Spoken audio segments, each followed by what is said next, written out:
Bom dia, boa tarde, boa noite, bem-vindos ao Acervo Fantástico. Estamos na nossa temporada de vampiros, já chegando quase ao finalzinho. E no episódio de hoje vamos conversar sobre um filme coreano de 2009, Sede de Sangue, Bakri, do diretor Chan-wook Park, né? Famoso pelo Old Boy e outros filmes assim que colocaram o cinema coreano no mapa, né? E estrelado principalmente, né, pelo Song Kang-ho, né, que fez o Parasita e que a gente já falou aqui no podcast, o Snowpiercer, né, ele é o personagem coreano que o Chris Evans encontra lá dentro de uma gaveta no filme, e é esse mesmo ator, né? Song Kang-ho, esse bobear é o coreano mais famoso, assim, um dos que aparece no cinema internacional agora do momento.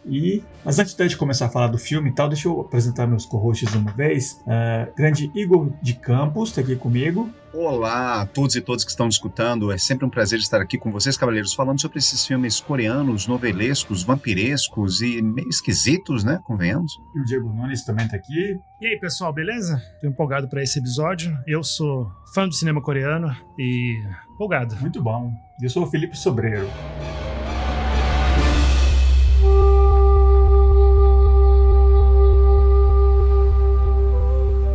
Então, o episódio de hoje, né, sobre Sede de Sangue, é um filme que a gente inicialmente nem tinha considerado, né, mas um ouvinte lá no nosso Instagram, ele comentou, né, pô, vocês vão falar daquele filme Sede de Sangue? A gente falou, pô, bora então, que não, Luciano Santos. Então, tá aqui, vamos falar pra você e pros outros ouvintes, claro, né, um episódio sobre o Sede de Sangue, que é um filme sobre um padre na Coreia que se voluntaria pra ir na África ser, tipo, cobaia de um tratamento contra uma doença, né, o vírus Emanuel, que se chama. E ele recebeu uma transfusão de sangue, né? Ele tá morrendo por causa dessa doença e essa transfusão de sangue contamina ele desse vampirismo, né? Ele vira um vampiro, um padre vampiro. Ele volta pra Coreia, ele é considerado meio que um santo, né? Tem uns súditos dele lá que ficam ao redor do mosteiro, que acham que ele é milagroso, porque ele, né? De todos os que foram pra esse centro médico lá na África, só sobreviveu ele, né?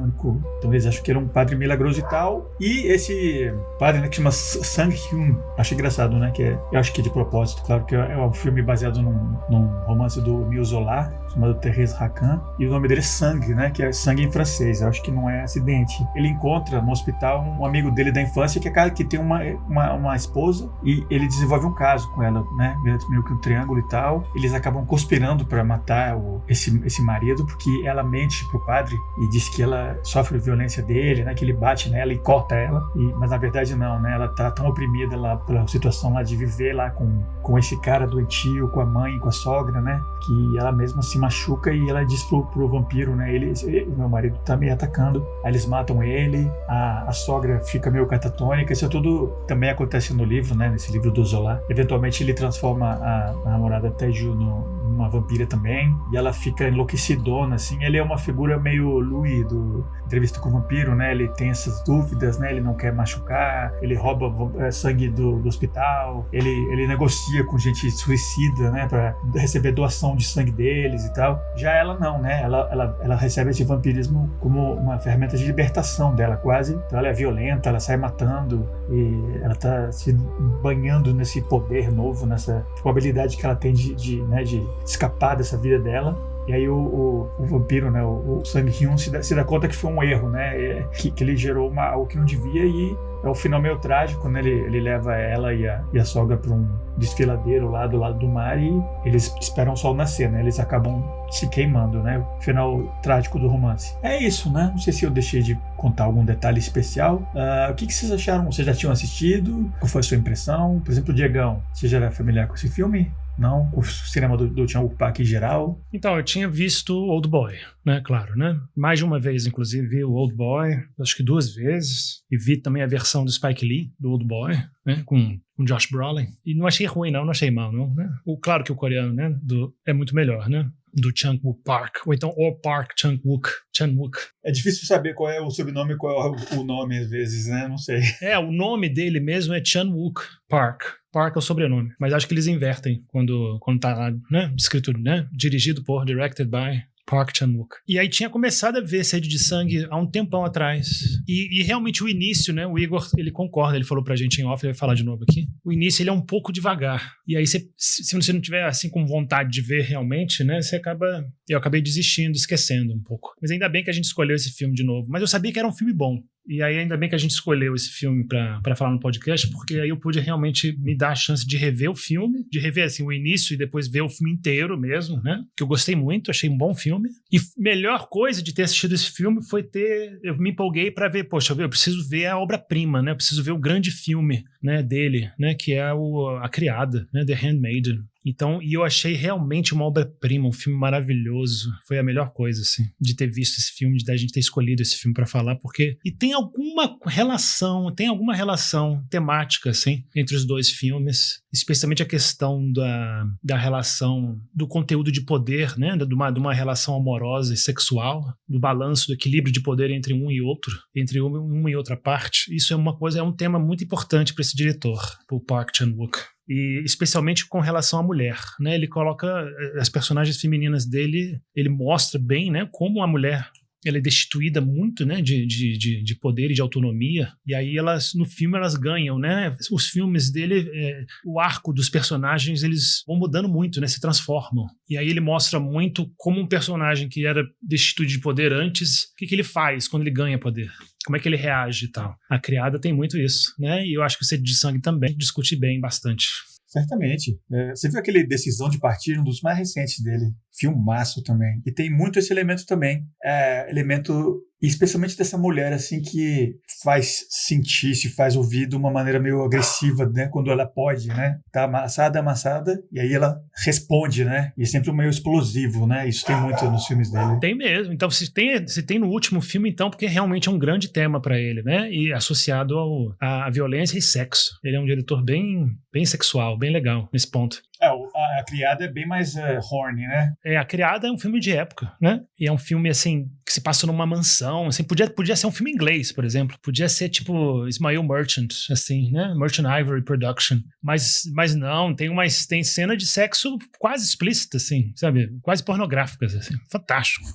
Realmente é um filme... É adulto. Adulto, tá. E você, Igão, você já tinha assistido? Você assistiu pela primeira vez? Como é que foi? Eu assisti esse filme pela primeira vez para que a gente pudesse gravar o podcast. Esse filme já estava no meu radar já há algum tempo. Eu confesso para vocês, cavaleiros, assim, isso não é nenhum segredo. Para quem já escuta o podcast há algum tempo, assim, sabe, isso não é nenhum segredo, eu imagino, né? Mas eu não sou exatamente um grande entusiasta pelo cinema coreano. Eu sei que o cinema coreano, ele tá na moda agora, né? Não apenas o cinema coreano, mas como também as músicas coreanas. Eu tiro isso para os meus alunos, né? Adolescentes principalmente, né? Que gostam muito, né? Do fenômeno do K-pop, né? Do pop coreano e também das séries de televisão coreanas, né? E assim, eu não duvido que haja uma qualidade muito grande nessas produções. As músicas eu não vou dizer muito, né? Mas assim, pelo menos as séries de televisão e os filmes, alguns, né, que eu assisti, são realmente muito bons, né? Eles trazem um certo frescor, assim, sabe? Para nós que estamos acostumados a uma forma mais ocidental, né? Assim, eu acho que o cinema asiático com o qual nós ocidentais temos mais familiaridade é sem dúvida nenhuma o cinema japonês e em alguma medida o cinema chinês. O cinema coreano, ele traz as suas novidades, traz as suas inovações também. Algumas delas são muito interessantes, muito bem-vindas, outras eu ainda tenho que me acostumar. Eu confesso pra vocês, porque eu vejo no cinema coreano uma certa... Eu já vi isso, inclusive, assim, um crítico falando a respeito disso, agora eu não lembro qual é a fonte, né? Mas há uma certa promiscuidade de gêneros no cinema coreano, né? No sentido em que os filmes coreanos, eles são comédias e tragédias e filmes de horror e dramas e críticas sociais, tudo ao mesmo tempo agora. O que pode ser uma experiência muito interessante. Eu acho que esse filme, sobre o qual a gente vai conversar hoje, ele é um pouco assim, né? Nessas 2h20 de duração dele, ele transita por vários gêneros diferentes. Pode ser uma coisa interessante, mas pode ser uma coisa meio confusa também. Eu não sei, assim, eu acho que eu sou um pouco ainda tradicionalista no sentido que eu gosto de saber qual é eu gosto de delimitar bem qual é o gênero do filme que eu tô assistindo. Então, se eu vou ao cinema para assistir um drama, um romance, um filme de horror, né? Ele pode ter as suas misturas, claro, assim, tipo um romance de horror, um drama romântico, uma comédia de humor negro, alguma coisa assim. Mas se ele é muito misturado, se ele é muito rocambólico, sabe, eu acabo perdendo um pouquinho e minha paciência é meio curta pra esse tipo de coisa. Não foi o caso desse filme, que eu acho que ele faz isso um pouquinho, né? Tinha horas que eu beirava perder minha paciência, mas eu assisti essas 2h20 dele com mais ou menos o mesmo interesse. Como o Diego já tinha mencionado, de fato, o começo dele não me prendeu, sabe? Parecia assim um drama meio asséptico de hospital hospital, né, com toques de body horror, um padre católico no meio do caminho. Quando eu vi que o cara ele havia se tornado um vampiro por conta de uma transfusão de sangue, não sei, ligou um alarme aqui na minha cabeça, assim, boring. E eu falei, tá, se o resto do filme for assim, complicado, né? Muita gente fala que esse filme é excelente, até agora eu não sei. Mas realmente o filme ele vai mudando, sabe? Quando ele se torna uma espécie assim de dramédia familiar, em que o desejo e o sexo assumem um papel muito importante para a história e para a vida dos protagonistas, e como ele coloca o elemento vampiresco nesse mexido todo, aí realmente o filme ele despertou o interesse. Eu gostei muito de algumas cenas, eu acho que ele é plasticamente muito bonito, gostei muito do final dele, né? Achei um bom final trágico, depois a gente pode falar sobre isso. Como sempre, Cavaleiros, estou aqui, né, muito ansioso para conversar a respeito desse filme, Thirst. Gosto muito, eu tenho que falar que eu gosto muito do título dele também. Isso é uma coisa sobre a qual eu gostaria de discorrer depois, né, quando a gente for já entrar nos temas do filme. Eu gosto muito do título dele, eu tava até procurando aqui para ver se o título original dele em coreano também é Thirst. Não, parece que é outra coisa, parece que é morcego. É morcego.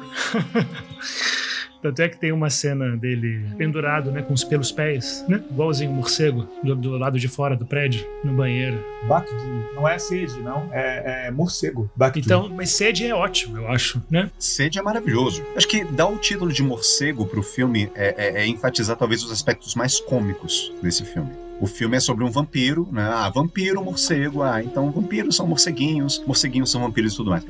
O que tá ok, sabe? Talvez funcione muito bom para um público lá de fora, não sei. Mas eu particularmente gosto de sede, né? Porque sede me remete é apenas sede, sabe? Não sede de sangue. Não gosto de colocar nada depois do sede, porque o sede é uma coisa mais ampla, mais geral, e faz você pensar, né? Assim, sabe, sede de quê? E os personagens do filme, vampiros ou não, parece que todos eles têm algum tipo de sede, ou seja, todos eles agem a partir de algum tipo de falta que desperta neles um desejo muito forte, quase animalesco, por fazer coisas e por transgredir. Então, eu gosto muito desse título. Bom, mas enfim, eu já tô me adiantando aqui. Eu assisti uma vez, eu gostei bastante. Não é o meu favorito do Sean Park também, não. Eu já tinha assistido o Song Kang-ho no primeiro filme, inclusive, do Sean Park, que eu já vi muitos deles. O primeiro, JSA, é um filme sobre aquela área não militarizada que tem entre as duas Coreias, né? É um filme de 2000, eu acho. É um filme sério, um thriller, assim. Eu acho que é um cara... Eu acho que ele é um dos grandes mestres do cinema atual, e especialmente pelo que o Igor falou, ele tem um senso plástico, assim, que é incrível. Pena que você tem um pouco desse... Eu acho que você, Igor, por exemplo, você ia gostar de ver o Sympathy for Mr. Vengeance, assim, ou Vingança, que é um filme mais de crime mesmo. Depois teve o Old Boy, aquele, né, que também de vingança e tal, mais famoso. E depois teve o Lady Vingança, que é mais estilizado, assim, mais melodrama um pouco. Desses aí eu recomendaria para você, especialmente o Mr. Vengeance, que é bem legal. E esse que o Diego falou, né, o The Handmaiden, também é um filme lindíssimo, incrível. O que eu posso falar de todos os filmes que eu vi dele, que eu vi quase todos, é que sempre... Por mais que misture comédia e outros gêneros e tal, eu acho que são sempre filmes para adulto. É uma coisa rara, assim, no cinema ocidental hoje em dia, né? Que eles têm essa preocupação de ser um filme que atinja todos os quadrantes que eles chamam, né? Criança, adolescente, adulto e idoso, né? Então o filme tem que agradar todo mundo, não sei o quê. E eu acho que os filmes do Sean Park, especificamente, por exemplo, mais do que do Bong Joon-ho da vida, são filmes que, não, se você é jovem, eu não tô nem aí. Filme, se você tiver um nível de maturidade e tal, você vai entender o que eu tô falando aqui. Por mais que tenha comédia, terror e tal, ele faz filme pra adulto, eu acho isso bem legal. Tá um pouco escasso, assim, hoje em dia. Volta e meia aparece, obviamente, né? Especialmente dentro dos filmes de gênero que a gente fala aqui no programa, né? Tem sempre alguma coisa meio juvenilizada, né? No terror e na ficção científica e tal. Acho legal quando o diretor, ele tá mirando numa coisa mais complexa um pouco, né? Dentro do gênero, que é o caso do Sean Park. Por mais que seja filme de vingança e porradaria e tal, os assuntos são bem densos, né? E são muito bonitos, sempre muito bem filmados. Então é isso, né? Esse que o Igor falou, esse é o grande tema, né? Por mais que o filme não se chame, né, no original, é essa coisa do desejo, né? Que a gente até falou por cima, né? Eu não sei se a gente falou na gravação ou antes, né? Que se você tirasse esse elemento do vampiro, você poderia mesmo assim contar essa história, né? Que foi baseada nesse romance do Zola, que não tem nada a ver com padre, né? Era um livro do final do século XIX, né? Início do naturalismo, inclusive, na época do romantismo, daquele naturalismo, né? que nasceu na França, né? Então tem esse elemento, né, do um triângulo amoroso, o cara que tem a mulher, tem o marido, e eles meio que conspiram para matar o marido. A sogra, por causa disso, ela tem um síncope, uma coisa, ela fica paralisada. Só que aí eles começam a se odiar, né, o casal. E é o que acontece um pouco com esse filme também, né? E eu achei legal que, apesar de que não é necessário, né, simbolicamente é massa esse aspecto do vampiro, né?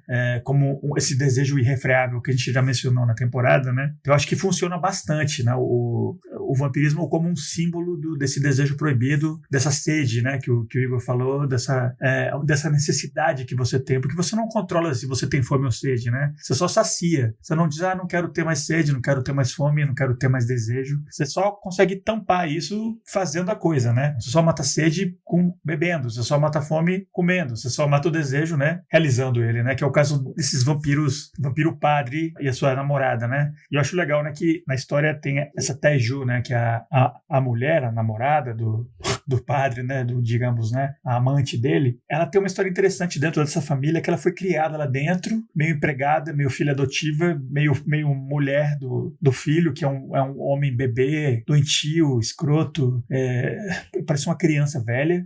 E essa válvula da traição, com esse poder do vampiro, foi demais, né? Arrebentou com a cabeça dela, ela saiu desse inferno, dessa vida meio provinciana e pequenininha, e essa coisa hiperdomesticada. E quando chega esse padre, que não só é um padre, que já é algo proibido, mas tem esse vampirismo, tem essa coisa sobrenatural por trás, assim, é muito, né? Então você vê que ela explode, assim, de uma maneira, de uma crueldade, assim. Eu acho que, mais do que o próprio Song Kang-ho, que é um grande ator, eu acho, né? Eu achei ela muito boa nesse filme, aquela expressão, né, essa vida que é imposta a ela, que ela quando explode, quando consegue superar isso, né? Pra mim a grande performance da história é ela, né? A mulher que ficou empoderada dessa maneira irregular, né? Com o padre vampiro, aí eles matam o marido, tudo errado, né? Mas era a única saída que ela viu, né? Eu gostei desse aspecto. Eu achei legal, interessante o filme, porque o padre, né? Ele se transforma em vampiro no primeiro terço do filme, né? E ela se transforma em vampira no terço final. E aí você pode comparar, eu acho legal comparar o que acontece com os dois, porque são reações bem diferentes ao vampirismo, porque o vampirismo, nesse filme, né, eu achei muito legal isso, porque o vampirismo, ele liberta, ele aumenta muito a sede, né, ele aumenta muito o desejo. E cura, né? No caso do padre, ele tem essa doença crônica, né? Então não só é isso, mas cura ele, né, das bolhas e da doença, né? Tem um elemento curativo ainda por cima, né? Que é muito legal isso, que, por exemplo, como se fosse uma metáfora. Essa doença é uma metáfora do que acontece com você quando você sublima seu desejo demais. O Freud mesmo falava isso, né? Que, né, o desejo reprimido, sublimado, ele se manifesta de alguma forma em sonho ou em doença, ele psicossomatiza. Então eu achei interessante isso. E aí quando ele cede, quando ele bebe o sangue, né, quando ele satisfaz o desejo, as bolhas na pele desaparecem e ele volta ao normal, né, entre aspas. E a tensão diminui, a tensão passa. Mas ele mantém, ele se animaliza, né, um pouco. Ele desiste de ser padre, ele vê que não faz sentido mais nenhum ele ser vampiro, né, ele beber sangue, mesmo que ele não mate, mesmo que ele não assassine, ele não faz mais sentido para ele ser padre, né, porque ser padre envolve a sublimação, né, envolve o recalque total do desejo sexual, do desejo de tudo. Envolve o celibato, então não faz mais sentido para ele, mas ele mantém ainda essa chama da moral, ele mantém a moral dele, ele não perde isso ainda. Ele consegue manter isso. Só que a Taiju, ela não tem esse luxo. Ela não pode dar o luxo de não perder a moral. Que eu achei muito legal isso, porque no filme, né, a gente vê, devagarinho, ele vai mostrando como que ela sofreu com essa família, né, como que ela cresceu e o que ela tem que aguentar da sogra, o que ela tem que aguentar do marido, né, que é muita coisa e por um tempo muito prolongado, praticamente a vida toda. E aí, depois que o padre, né, o Sang, mata o marido dela, afogado, eu achei muito legal que ela morre de culpa, né, que ela começa a enlouquecer e se sentir muito culpada, quase como se fosse um crime e castigo, assim, sabe? E ela começa a ficar muito louca e ela se coloca numa posição ainda, ela se mantém, ela quer se manter naquela posição de criada e de inferior. Ela quer se punir demais por causa disso. Uma culpa hiper, super autopunitiva. E assim que o vampiro padre faz ela beber o sangue dele pra salvá-la e ela se torna vampira, essa culpa ela desaparece. Ela vai embora. Ela fala, não, ela sente sente assim o poder, né? Ela sente essa capacidade o poder físico, né? O poder que o desejo te dá, o poder de satisfazer o seu desejo, né? Ela sente pela primeira vez que ela pode satisfazer o desejo dela real. Pela primeira vez ela tem esse poder. Eu posso satisfazer meu desejo a hora que eu quiser. E aí ela se transforma num vampiro meio animalzinho, né? Ela se transforma num bicho sem culpa. Ela se transforma numa predadora, né? Numa leoa mesmo, de verdade, né? Então eu achei isso muito fera no filme, esse aspecto vampiresco eu achei bem legal, como o Chan-wook Park trabalha isso. Que parte dessa tentativa prévia dela de fugir dessa vida, ela saia correndo, né? Que ela mentia e dizia que era um sonambulismo e tal, mas ela saía correndo pela noite, né? Pela rua, assim. Então ela tinha o pé todo ferrado, calejado, né? E quando ele transforma ela no vampiro, ele dá o sangue dele pra ela, né? A primeira coisa que você vê é o efeito do vampirismo sarando o pé dela, né? Que é tipo o símbolo, né? De que acabou aquilo, né? Agora você já é outra pessoa, você já se livrou disso. Achei bem legal essa imagem, né? Vou aproveitar isso que você tá falando, né? Eu achei muito... Eu tenho que falar que eu achei uma metáfora imagética muito bonita.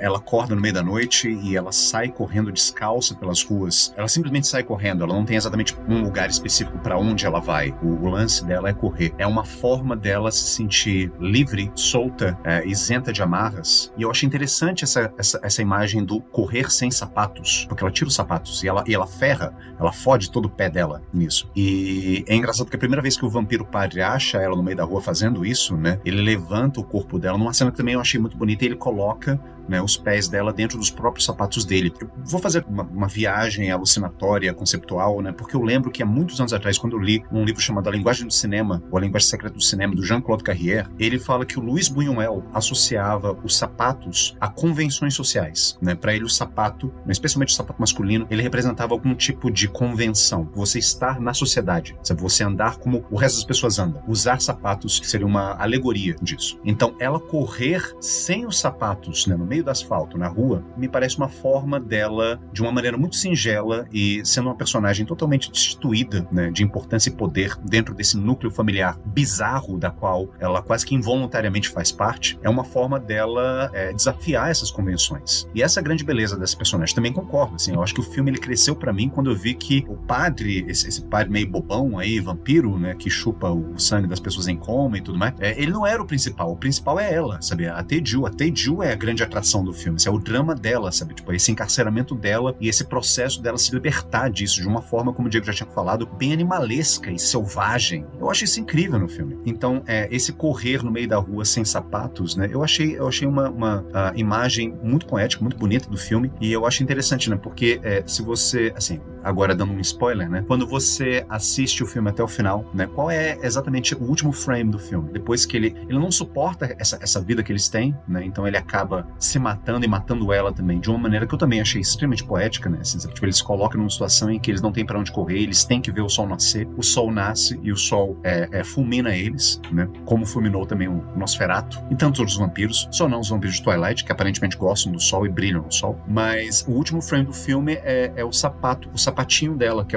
na verdade é o sapato dele, né? O sapato que ele tinha colocado nela, caindo no chão, e o último frame são os sapatos no chão. Eu achei isso muito bonito. Isso é de uma beleza muito grande. Só queria corroborar com você, concordar que é um final belíssimo. Me chamou muita atenção a fotografia no final do filme. Aquela paisagem árida e desolada, e eles não tinham pra onde correr. E ele filmou bem na hora aquela hora 5:30 da manhã, antes do sol nascer, né? Aí você vê o céu devagarinho ficando claro, e aquele suspense, né? E você sabe que eles não... Sabe, é um suspense incrível, né? Porque você sabe que o sol já vai aparecer e ela corre desesperadamente, né? Tenta se enfiar no porta-mala do carro, sabe? E ele não deixa. Ele arranca a tampa do porta-mala e ela se enfia debaixo do carro e ele, né, joga o carro, né, no mar, né? Então, é uma bela imagem, ele realmente, e a fotografia do filme é tão bonita, né? Eu acho que ele tem um diretor de fotografia, ou então ele mesmo, né? Que isso realmente é excelente, porque inclusive na Criada, né, que eu vi também recentemente, a fotografia é uma beleza, assim, cada fotograma é uma pintura. Então ele é um diretor muito visual também, e eu acho que o uso desse objeto, o sapato, o Igor já falou tudo, é isso mesmo, eu acho lindo, eu acho que realmente o cair dos sapatos no final do filme é a libertação total dele, deles do mundo terreno, da civilização, né, das regras, das convenções e tudo. Ele não suportava realmente continuar com aquela vida amoral completa, né, que ela queria ter, matando quem quisesse, sem problema nenhum, sem consequências. Só queria chamar a atenção para uma coisa que você falou que eu achei fantástica, né? Assim, essa imagem, eles não tinham para onde correr. Cara, que maravilhoso, eu não tinha parado pra pensar nisso, mas de fato, ele os leva para uma situação em que eles não têm mais para onde correr. E a corrida, o ato de correr, é uma coisa muito importante nesse filme, né? Isso é uma outra metáfora visual que o diretor, eu acho que ele usa muito bem, né? Porque você corrida é vista como uma forma de você, né, querer se libertar, o desejo de libertação, o desejo de você transcender, né, uma certa condição onde você se encontra. E ela quer muito isso. Ele também quer, né? A gente pode parar para pensar, né, agora fazendo uma relação entre isso, né, esse desejo de correr, né, que ela tem, e o título, né, do filme que eu falei que eu adoro esse título, a sede. Ela tem essa sede, né? Ela tem essa sede de... Eu acho que não é simplesmente uma sede de poder, né? Mas eu diria que é uma sede de importância, né? De se sentir importante. Porque, novamente, ela vem de um núcleo familiar em que ela é, sabe, subjugada, desprezada, destituída, humilhada. Ela é um objeto de graça, né? Assim, é vítima, praticamente, de uma matriarca, sabe, que mantém o próprio filho, sabe, sob rédeas curtas, né? Aquela cena em que ela cheira o peido do filho, né? Eu achei grotesca, horrorosa. Assim, é uma cena ótima, né? Mas é grotesca, você mostra, né, o quanto que essa mulher controla o que acontece dentro daquele lugarzinho tão pequeno, né, aquela vidazinha tão medíocre, né, e você tem uma mulher que desempenha um papel quase que ditatorial, né? Uma matriarca, matrona, enfim, né? Assim, Édipo passou longe, né?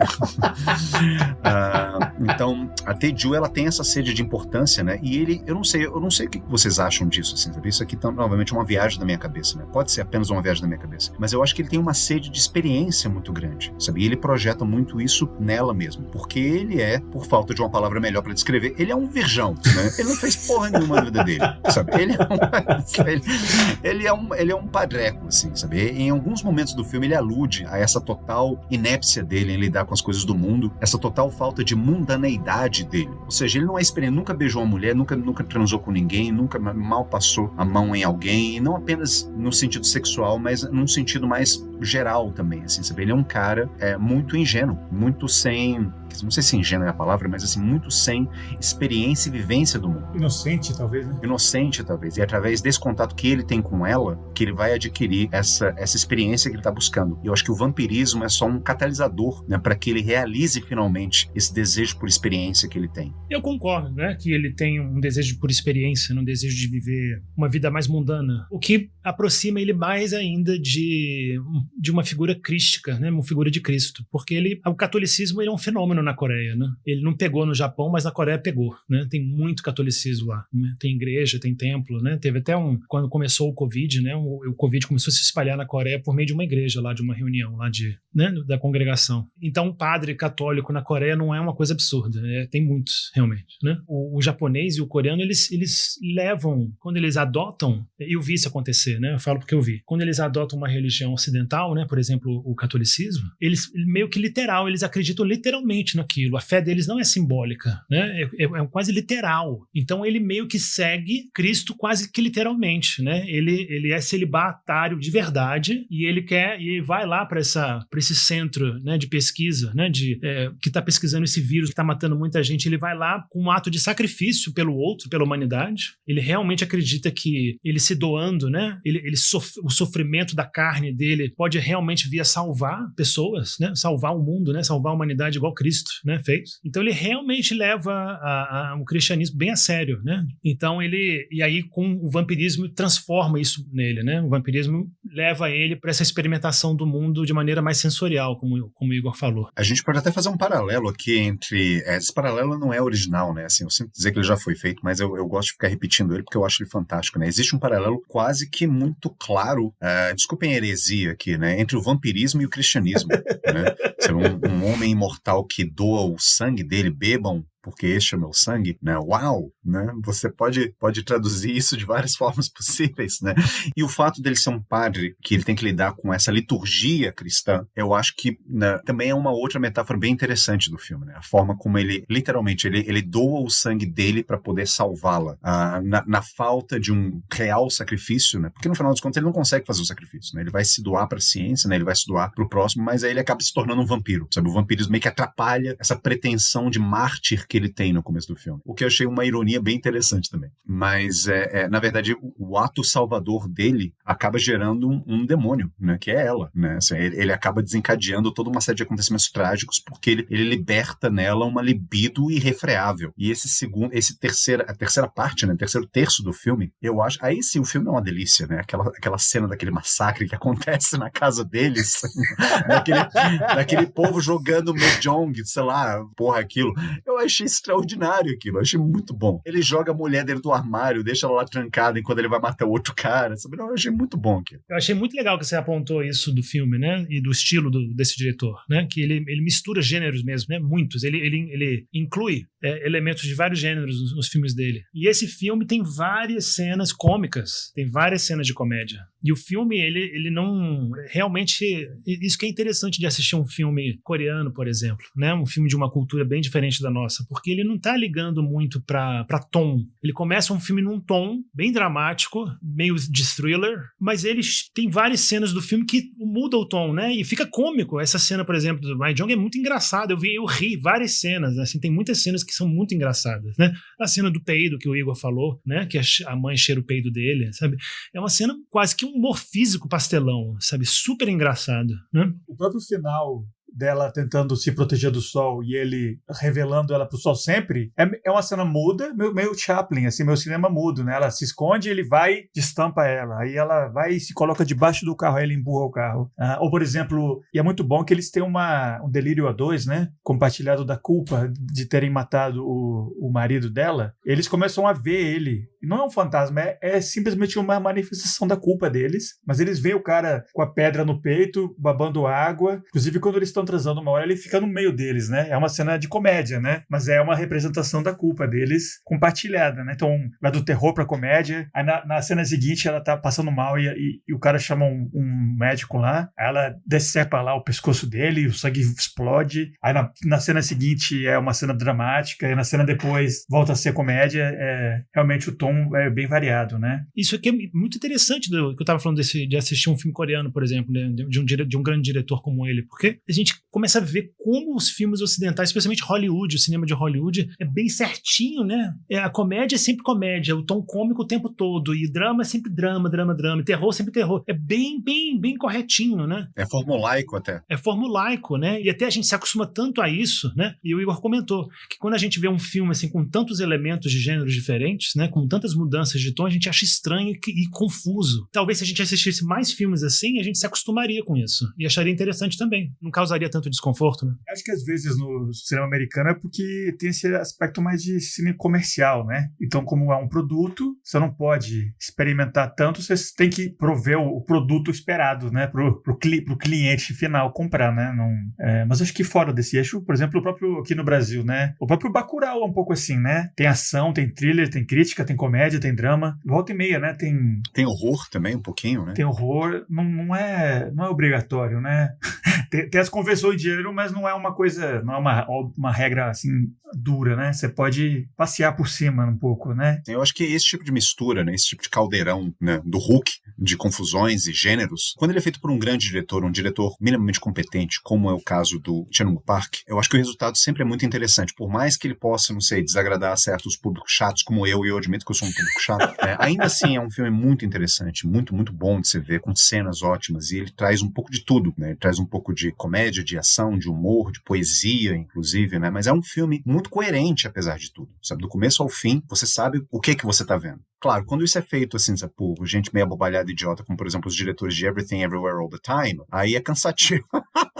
Desculpa, eu não pude deixar a oportunidade de falar mal desse filme. Esse filme é o meu nêmesis, daquilo que eu odeio execro no cinema. Quando é feito, assim, sabe, por dois idiotas, né, palermas, né, metidos a profundoides, né, querendo fazer drama familiar no meio de um bando de piada de banheiro, aí realmente é chato, aí é cansativo o filme, aí não, você pensa assim, porra, por que eu tô vendo? Isso não tá levando a lugar nenhum, né? Eu podia estar, não sei, matando, roubando, cortando os pulsos, mas não, eu tô aqui no cinema vendo essa porcaria. Mas assim, frisando que essa característica é uma característica que aparentemente, assim, sabe, tá presente em vários filmes coreanos, né? Eu não sei o que tem na água da Coreia, né? Porque os filmes coreanos têm isso, e filmes de outros países orientais aparentemente não têm essa mistura louca que o cinema coreano tem, mas em alguns casos, como esse filme, né, e como outros filmes desse mesmo diretor também, Old Boy também, né, me vem à memória aqui, parece que dá muito certo, né? Dá muito certo. Eu gostei muito, né, dos elementos. Olha só, isso sou eu que estou falando. Para quem escutou o episódio anterior do podcast, né, eu gostei muito dos elementos cômicos desse filme. Eu gostei muito daquelas cenas, né, do cadáver do marido aparecendo no meio da cama e babando e aquela cara dele, né, dormindo entre os dois enquanto eles estão na cama. Eu achei aquilo o máximo, eu achei aquilo muito bom. Mas assim, tem que ter uma cola, tem que ter uma forma do diretor deixar essa cena pastelão colada com uma cena um pouco mais dramática, um pouco mais poética e faça sentido para aquilo que o filme esteja querendo passar para o espectador. Quando isso acontece, quando é um bom diretor fazendo isso, então eu acho que tá tudo certo. É uma coisa que você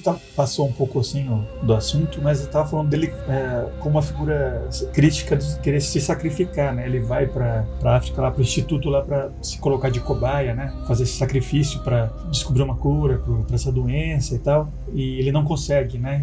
O vampirismo protege ele disso, né? E eu acho que ele passa o filme inteiro nessa mesma vibe, né? Por exemplo, acho que é bem legal na cena que a mulher, ela tá tão assediada pela culpa e tal, que ela quer que ele mate ela, né? Ela quer morrer, que ela não aguenta mais ver as visões do cara e pensar, né? Eles mataram o cara e ela acaba morrendo e ele vai dar o sangue pra ela e ele não consegue, né? Que ele corta o pulso, vai dar e o pulso fecha, né? Então o próprio corpo dele impede dele se sacrificar, ele não consegue. Ele tenta várias vezes até que ele corta a língua e aí ele dá um beijo que aí também simbolicamente esse beijo, né, que ela realmente consegue beber o sangue dele, mas ele tá sempre pensando nesse aspecto de se sacrificar, inclusive no final do filme, não só nessa morte dupla deles, mas ele reconhece que tem meio que um culto a ele, né, desde que ele voltou pra Coreia, tendo sobrevivido à doença, tem uma série de pessoas numas tendas lá que tem essa seita, o culto dele, não sei o quê, e no final quando ele tá fugindo, ele sabe que ele vai morrer, ele já planejou, né, ele quer acabar inclusive com isso, com essa imagem dele de santo, então ele simula entrar numa tenda lá e atacar uma dessas fiéis. Ele meio que simula um estupro pra acabar com a própria imagem dele, né? Ele sacrificou a imagem dele, né? Então, o filme inteiro ele passa tentando se sacrificar e no final ele consegue, né? Não só o lado vampiro, mas o lado cristão dele, né? Tanto é que ele simula essa cena,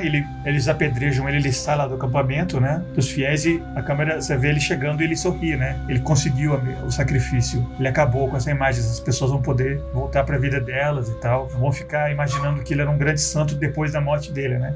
Eu acho que esse é um tema legal também, que ele conseguiu finalmente no final sacrificar, né? Se sacrificar. Não, sem dúvida, né? Eu acho interessantíssima essa cena também, porque dentro dessa imitação de Cristo existe também escondido, né? Assim, sabe, bem subterrâneo, né? Um desejo de poder muito forte, que está mascarado, na verdade, por um desejo de você, por uma vontade de você mostrar para o mundo que você só quer o bem da humanidade, que você quer ajudar o próximo, que você quer se sacrificar, que você quer ser altruísta, né? Que você só está pensando no bem-estar do próximo, né? Mas assim, existe uma vontade, uma força, assim, sabe, que quer atrair atenção para si mesmo, assim, sabe, tipo, olhe para mim, olha o quão virtuoso eu sou, o quão bondoso eu sou, o quão fantástico eu sou. E ele cai nessa armadilha. Eu acho que, né, de certa forma, ele cai nessa armadilha no começo. Por que você tá querendo se sacrificar? Por que você tá querendo se submeter a esse experimento que pode te matar e pode dar ruim? Ah, não, porque aí o discurso cristão dele entra, né, nessa hora. Mas aí no final ele se livra de tudo, inclusive disso, né? O que eu achei, aí sim, o que deixa esse personagem muito interessante, muito, muito interessante, né? Eu acho que ele cresce no final pra mim. No começo do filme até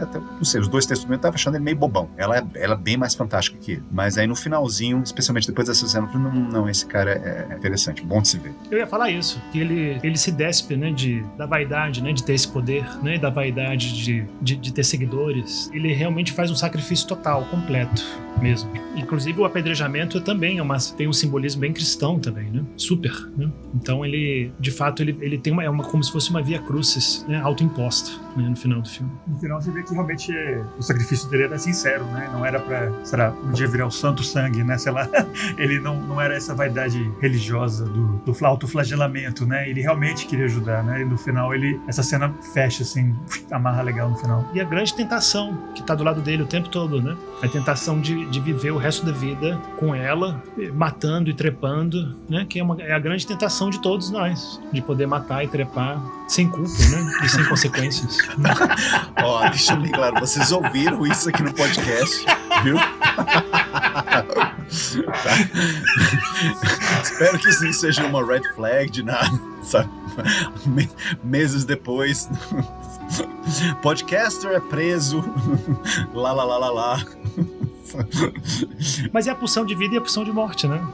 É isso. Né? Então, e ele é uma grande tentação. Ele podia viver o resto da vida assim, né? Sem culpa, só trepando e bebendo e satisfazendo a fome, né? Satisfazendo o desejo o resto da vida. Olha só como é que ele mudou o discurso dele, sabe? Trepando e bebendo. Antes era trepando e matando, agora é trepando e bebendo. Olha, o Diegão tá mudando. Mas beber significa matar, né? Para um vampiro, né? Para o vampiro beber, ele precisa matar. Beber sangue, né? Sugar a vida ali aí. Foi isso que eu pensei. Claro que eu pensei isso. E ele falou, não, a vida não é isso, né? Eu não consigo abrir mão do espaço moral que eu tenho dentro de mim, assim, não consegue, não tem jeito, né? Talvez a gente não consiga também. Então, pessoal, essa foi a nossa conversa sobre o Sede de Sangue, filme de 2009. Bem legal, vale a pena. Se você eu não sei como é que é para ser fácil de achar, né? Mas a cultura coreana, como a gente mencionou, em geral tá bem popular, né? Com as séries, a música e tal. Então acho que mais cedo ou mais tarde ele vai parar no streaming da vida, tem Blu-ray, DVD. E acho que é um diretor hiper estético, muito simbólico, ele é muito cuidadoso. Eu acho que ele é um dos grandes mestres, assim. Ele é menos divertido do que um Bong Joon-ho da vida, que tem um senso de humor assim um pouco mais exacerbado. Eu acho que o Chan-wook Park é um diretor bem mais profundo, assim. Os dois são ótimos, mas eu acho que vá além do seu preconceito cultural, se você tiver um. Começa pelo Old Boy, que é o mais famoso dele, e vai por aí. Vale a pena. Tem muito assunto, é muito legal, muito bonito também.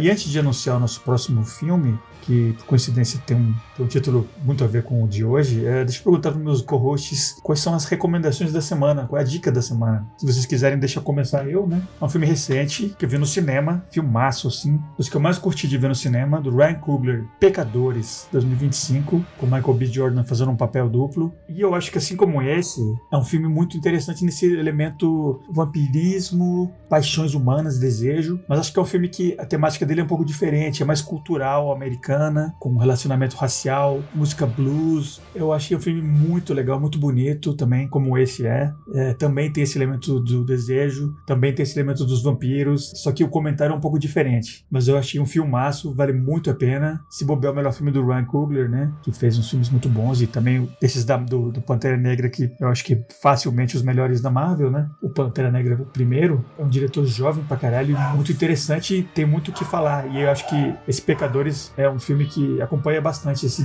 que a gente viu hoje, né? Tem um pouco de religião, inclusive, também, né? Então, daria pra fazer tipo um mini festivalzinho, Sede de Sangue e Pecadores. Tem muitos pontos em comum legais, e também é um filme lindíssimo, a música é ótima, vale muito a pena. A gente só não falou no podcast porque a gente já tinha planejado a temporada toda, né? Ela estreou agora faz pouco, mas a dica tá aí, eu não queria deixar passar em branco também a gente ter a temporada de vampiros e ninguém mencionar o Pecadores. Então, essa é a dica da semana pra mim. E você, Igão, qual é a sua recomendação pros ouvintes? Minha recomendação é de um filme que eu gostaria muito, né, de ter gravado um episódio a respeito dele, né, mas eu acho que, infelizmente, né, a gente sofre, né, restrições de tempo, né, a gente não pode ficar falando ad infinitum a respeito de vampiro, seria fantástico, né, mas a gente tem que falar sobre outros temas também, né, a gente tem que discorrer sobre outros filmes, né, então, felizmente, né, a história do cinema é bem ampla e a gente tem muito material ainda pela frente. A gente não vai poder falar sobre esse filme mais a fundo, né, mas é um filme que eu tenho que dizer que eu amo muito esse filme. Amo mesmo. Only Lovers Left Alive, de um dos meus diretores favoritos, um dos meus diretores mais formativos, né, o americano Jim Jarmusch, ou Jim Jarmusch. Eu já briguei com muita gente a respeito de como é que se pronuncia o nome dele. Hoje, a melhor resposta que eu tenho é foda-se, eu não sei, não me interessa, sabe, não é importante. Jim Jarmusch, ou Jim Jarmusch, né, pra quem queira. É um filme de 2013 com a maravilhosa Tilda Swinton, Tom Hiddleston, Mia Jakowska, John Hurt, Anton Yelchin, Jeffrey Wright, grande elenco. E assim, esse filme,